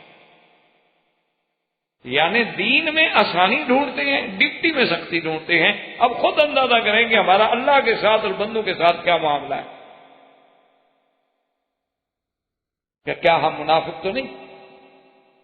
کیا ہم نے کبھی اتنا احساس کیا ہے اللہ کے دین کے فرائض کا جتنی اپنے ایک معاشی مسئلے کے لیے، پیٹ کے مسئلے کے لیے، ایک پیسہ حاصل کرنے کے لیے کہ ہم نے وطن چھوڑ دیا، گھر چھوڑ دیا، اپنا علاقہ چھوڑ دیا، رشتہ دار عزیز اقارب چھوڑ دیے۔ اچھا کبھی کبھی ایسا ہوتا ہے بعض ملازمین بیچارے، یعنی والدین فوت ہو جاتے ہیں، وہ جنازے میں بھی نہیں پہنچ سکتے، ملازم ہے، ڈیوٹی ہے، کیا کرے، چھٹی نہیں مل رہی۔ تو اتنی ساری قربانیاں صرف ایک معاش کے لیے دے رہے ہیں نا، کہ پیسے مل جائیں گے، اسٹیٹس بن جائے گا، یہاں سے کما کے جائیں گے، وہاں اپنا ایک پرائیویٹ ہاسپٹل قائم کر لیں گے، بہت سارے لوگوں کو انشاءاللہ جو ہے ان سے مفاد حاصل کرنے کا ذریعہ بن جائے گا، ہمارا اپنا اسپتال ہوگا۔ اتنا ہم نے اللہ کے کعبے کو تو کبھی اہمیت نہیں۔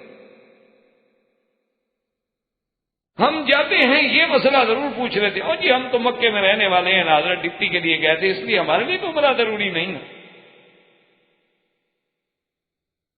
آپ کے لیے عمرہ تو ضروری نہیں ہے، نوکری پہ واپس آنا زیادہ ضروری ہے۔ آخر یہ کیا مطلب؟ اس لیے ہمیشہ یاد رکھیں، ہمیں اللہ کے قرآن کو پڑھتے ہوئے غور کرنا چاہیے۔ یہ اس لیے قرآن نہیں آیا تھا کہ قصے کہانی کی کتاب ہے، ہم برکت کے لیے پڑھ لیں، یا کوئی مر جائے گا تو اس کی قبر پہ جا کے بیٹھ کے پڑھ لیا کریں گے، اس کو ثواب ہوگا، عذاب قبر رفع ہو جائے گا۔ کیوں ہو جائے گا؟ ساری زندگی اس نے قرآن پڑھا نہیں، اب مر گیا ہے تو ہمارے پڑھنے سے اس کا عذاب اٹھ جائے گا۔ یعنی یہ اور دھوکہ ہے کہ آدمی کو اطمینان دلا دیا جائے کہ جی آپ جو مرضی ہے کرو، جب تم مرو گے فکر نہ کرو، میں تمہارے لیے بڑے ختم کروا دوں گا۔ یہ کتنا بڑا دھوکہ ہے۔ اس لیے ہمیشہ یاد رکھیں کہ اللہ کے دین کو سمجھیں کہ کتنا بڑا احسان ہے موسیٰ علیہ السلام کا، کہ اگر حضور پاک ان کی بات سن کے مان کے اللہ سے درخواست نہ کرتے، تخفیف نہ ہوتی، تو کون 50 نمازیں ادا کرتا جو امت 5 نمازیں پڑھنے کے لیے تیار نہیں۔ اچھا، اور پھر یہ ہے کہ جن کو نماز نصیب ہوتی ہے وہ سمجھتے ہیں کہ ہم نے کوئی بہت بڑا احسان کیا اللہ میاں پر۔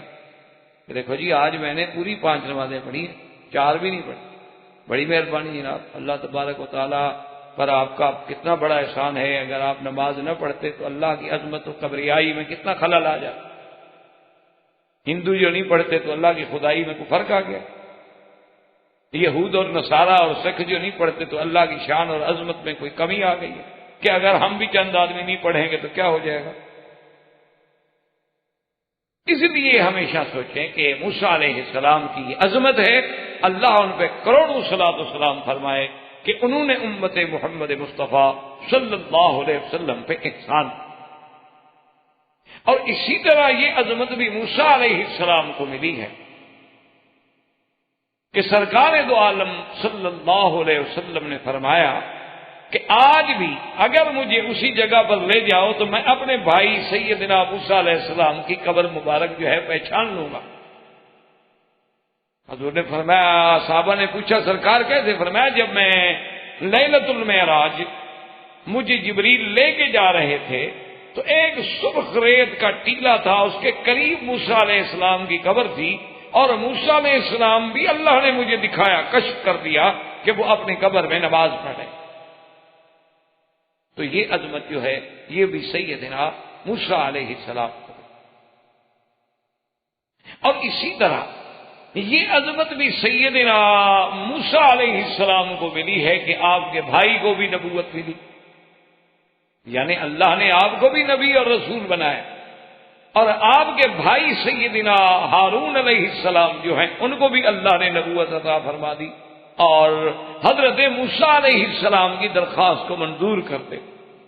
تو یہ عظمت شان جو ہے یہ بھی سیدنا موسیٰ علیہ السلام کو ملی۔ اور اسی طرح یہ بھی یاد رکھیں کہ سیدنا موسیٰ علیہ السلام صرف نبی اور رسول نہیں تھے، بلکہ اللہ نے آپ کو رسول بنایا، آپ کو نبی بنایا، اور آپ کو حکومت دی، آپ کو حکم دیا، طاقت دی، اقتدار دیا۔ یہ عظمت جو ہے یہ بھی سیدنا موسیٰ علیہ السلام کو دی۔ اور اسی طرح یعنی آپ دیکھیں اگر پورے قرآن پاک میں آپ کو کبھی غور کرنے کا موقع مل جائے، فرصت مل جائے، تو 138 بار اللہ نے موسیٰ علیہ السلام کا قرآن میں نام لیا ہے، 138 کا۔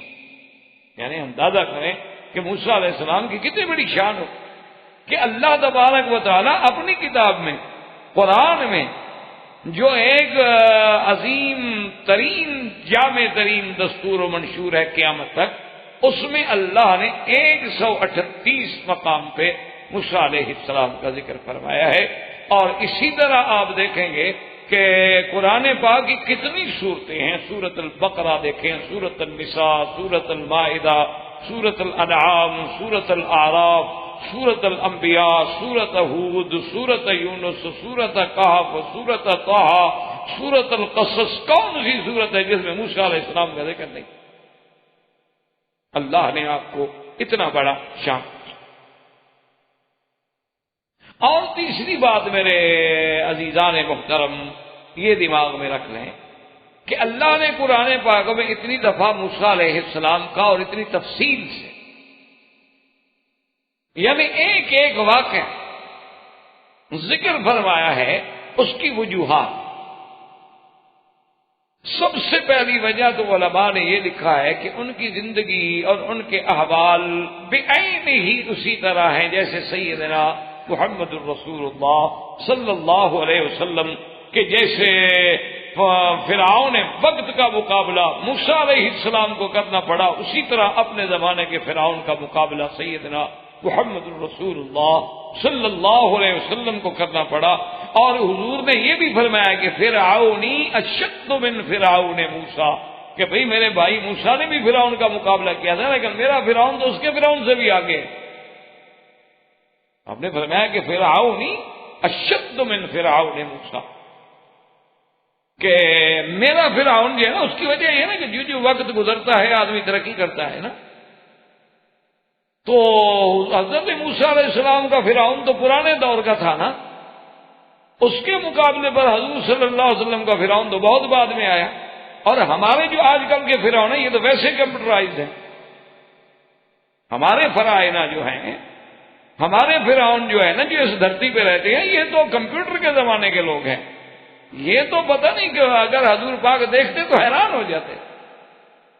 اسی لیے حضرت شاہ ولی اللہ رحمۃ اللہ علیہ نے یہ بات لکھی ہے اپنی کتابوں میں کہ اللہ تو قادر ہے نا، اگر آج حضور کے صحابہ کو کھڑا کر دیں، زندہ کر دیں، اور وہ ہمیں دیکھیں تو وہ حیران ہو کے کہیں گے بھی پتہ نہیں یہ جو کچھ ہیں سب کچھ ہیں لیکن مسلمان نہیں ہیں یہ لوگ۔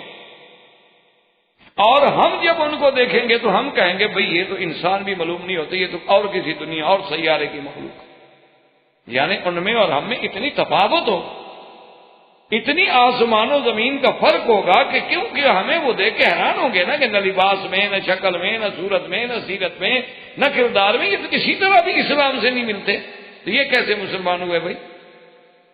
کیونکہ صحابہ میں تو یہ تصور ہی نہیں تھا نا کہ کوئی لباس غیر اسلامی پہنے، ان میں تو تصور بھی نہیں تھا نا۔ وہ تو کبھی سوچ بھی نہیں سکتے تھے کہ کوئی ایک صحابی کلین شیو ہو، وہ تو کبھی سوچ بھی نہیں سکتے تھے کہ کسی صحابی کے ہاتھ میں سگریٹ ہوگی، یا کسی صحابی کے گلے میں ٹائی ہوگی، یا کسی نے پینٹ پہنی ہوئی ہوگی۔ آج پوری دنیا چیختی ہے نا کہ وہ دیکھو جی وہ مولوی آ گئے ہیں نا، تو وہاں جناب کہتے ہیں وہ یہ طالبان جو ہیں کہتے ہیں جی وہ پیمانے لے کے کھڑے رہتے ہیں، لوگوں کی داڑیاں ناپتے ہیں، جن کی چھوٹی ہو تو ان کو جیل میں بند کر دیتے ہیں کہ جب تک داڑھی بڑی نہ ہو جائے۔ اصل یہ بات نہیں، اصل تکلیف اسلام سے ہو رہی ہے، ورنہ وہ بیچارے کسی کی داڑھی شاڑی نہیں ناپتے۔ وہ یعنی بڑے بڑے لوگ، بڑے بڑے جو بالکل دہریے خیال کے تھے نا، ڈاکٹر جاوید اقبال جیسے لوگ، علامہ اقبال کا بیٹا جو بہت بڑی شخصیت ہے اور جسٹس تک اس نے عہدے بھی حاصل کیے ہیں، وہ جو بالکل اپنے باپ کے نظریات کا بھی مخالف ہے، میرے خیال میں وہ دین کے قریب ہی نہیں آتا تھا۔ ایک دفعہ طالبان کا علاقہ دیکھ کے آیا، آج سب سے بڑا مبلغ ہے ان کا، اس نے کہا مجھے تو اسلام سمجھ آیا ہے، اس نے کہا مجھے تو اسلام آج سمجھ آیا ہے کہ 1450 سال بعد کوئی دنیا میں ایسا خطہ اور ایسے لوگ بھی ہیں جو بے عین ہی وہی اسلام نافذ کریں جو صدیق عمر عثمان و علی نے کیا تھا، اور انہوں نے عملاً کر کے دکھایا ہے۔ یعنی آپ حیران ہوں گے، میرے اپنے ساتھیوں نے بتلایا کہ ہم گئے تجربے کے طور پر، ہم نے ایک مسجد میں نماز پڑھی اور اپنی گھڑی جو تھی میں نے چھوڑ دی. میں نے سنا تھا کہ وہاں امن ہے. کہتے 24 گھنٹے کے بعد میں آیا تو میری گھڑی وہیں رکھی تھی، اور میں نے اٹھانے کا ارادہ کیا تو فوراً ایک نوجوان بچہ سا آیا. انہوں نے کہا وہ مت اٹھاؤ. میں نے کہا میری ہے. انہوں نے کہا تمہاری اب کیا دلیل ہے کہ تمہاری ہے؟ پہلے رپورٹ کرو، ثابت کرو کہ تمہاری ہے. ہم تو کل سے پہرا دے رہے ہیں. یہ ابھی یعنی آپ حیران ہوں گے میرے عزیز، یعنی انسان دور کی باتیں سنتا ہے نا. یہ ابھی اپنے اسلام آباد کا یعنی واقعہ ہے. ایک بہت بڑے اچھے آدمی ہیں، بہت شریف آدمی، حاجی صاحب بہت کاروباری آدمی ہیں.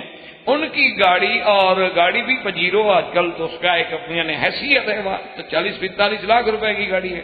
تو وہ گاڑی جو ہے چوری ہو گئی. اس بیچارے نے ہر ممکن کوشش کی اور جا کے مقامی پولیس کو میں نے بڑی مشکل کے بعد جا کے بتایا کہ یہ گاڑی میری چوری ہو گئی ہے اور فلاں آدمی نے چوری کی. انہوں نے کہا ٹھیک ہے جی، پکڑ لیا اس آدمی کو. حاجی صاحب خوش ہو گئے کہ اصل آدمی پکڑا گیا ہے. دوسرے دن جب حاجی صاحب کہتے ہیں کہ میں گیا تو وہی آدمی جو ہے تھانے میں اپنے SHO کے ساتھ جناب موت کرسی پہ بیٹھا ہے، گپے لگا رہا ہے، کافی پی رہے ہیں. میں گیا ہوئے حیران ہو گیا. وہ کہنے لگے حاجی صاحب آپ کو بڑی غلط فہمی تھی کہ یہ آپ کی گاڑی انہوں نے چرائی ہے. نہیں نہیں، یہ تو بہت مزید اور شریف آدمی ہیں، آپ کو کسی نے دھوکہ دیا. کیونکہ ان کا آپس میں مکا ہو گیا تھا، چھوٹ گیا. دوسرے دن وہ کہتے ہیں کہ میں IG اسلام آباد کے پاس گیا. میں نے کہا حضرت میری چوری ہو گیا، مجھے پتا ہے کہ فلاں آدمی نے کی ہے. اس نے کہا حاجی صاحب پریشان نہ ہو، آپ اس پورے اس علاقے میں جو دیانتدار ایماندار افسر پولیس کا سمجھتے ہو اس کا مجھے نام دے دیں، میں آپ کو حکم لکھ دیتا ہوں، وہ آپ کی تفتیش کرے، وہ آپ کی گاڑی برآمد کرے. اس سے زیادہ میں آپ کی کیا خدمت کرتا ہوں. تو حاجی صاحب کہتے ہیں کہ 3 دن میں لوگوں سے پوچھتا رہا، مجھے ایک ایماندار افسر نہیں ملا. آخر چوتھے دن میں نے یہ فیصلہ کیا کہ ایماندار تو نہیں ملتا، کوئی تعلق دار افسر ڈھونڈ لو. تو ایک دوست کو جا کے ڈھونڈا. میں نے کہا یہ واقعہ. کہا ٹھیک ہے آپ مارک کرائیں، میرے نام تفتیش، سوال نہیں. ہم 24 گھنٹے میں آپ کو گاڑی برآمد. جب چور معلوم ہے ایک بات ہے. میں نے اس کے نام تفتیش کرائی، انہوں نے چور کو پکڑا. 2 دن کے بعد چور چھوڑ دیا. پتہ لگا کہ ان کو بھی 1 لاکھ روپے مل گئے. اور مجھے بلا کے کہہ دیا کہ حاجی صاحب آپ کا دماغ کسی نے خراب کر دیا، بڑا شریف آدمی، اس نے آپ کی گاڑی نہیں چرائی. آخر وہ حاجی صاحب کہتے ہیں کہ میرا اتنا بڑا نقصان تھا، میں نے اپنے پرائیویٹ ذرائع سے کوشش شروع کی کہ کسی طرح گاڑی تک پہنچ جاؤں. تو مجھے پتا لگا کہ گاڑی یہاں سے پشاور سے تورخم کے راستے سے وہ تو افغانستان نکل گئی. وہ کہتے ہیں جی میں وہاں بھاگا. وہاں پہنچ کے ایک سفید کاغذ پہ میں نے ان کو درخواست دی کہ میری گاڑی کا نمبر یہ ہے، یہ رنگ ہے، یہ چیسی ہے، ایسے ہے، چوری ہو گئی ہے، فلاں بندہ پشاور سے لے کر فلاں تاریخ کو آپ کے ملک میں داخل ہوا ہے، میں بہت پریشان ہوں. انہوں نے کہا جی آپ ہمارے مہمان خانے میں ٹھہریں، آپ 24 گھنٹے ہمیں مہلت دیں. 24 گھنٹے کے بعد حاج صاحب کہتے ہیں میں جب گیا تو چور موجود، گاڑی موجود، ڈرائیور موجود، لانے والا سب کھڑے تھا. انہوں نے کہا جی یہ آپ کی گاڑی؟ ہم نے کہا جی بالکل یہی گاڑی. انہوں نے کہا ان کا فیصلہ کیا ہے ہم نے ہاتھ کاٹنے کا، آپ اگر معاف کرنا چاہیں تو معاف کر دیں، ورنہ ہم نے تو یہ سزا ان کو دینی ہی دینی ہے، باقی یہ اپنی گاڑی ہے لے جاؤ. اور پھر مایا ڈرائیور دیا، آدمی دیا، اور کہا بھی ان کو کھانا بھی کھلاؤ اور ان کو جا کے بارڈر پہ چھوڑو، پھر آگے ان کا ملک ہے یہ جانے، ان کا کام جانے. تو ان کو کیسے 24 گھنٹے میں یہ ساری چیزیں مل گئی؟ وجہ کیا ہے؟ اسلام. احباب کرام، اس کے بعد اب آپ اس مبارک سلسلے کی CD نمبر 18 سماعت فرمائیں.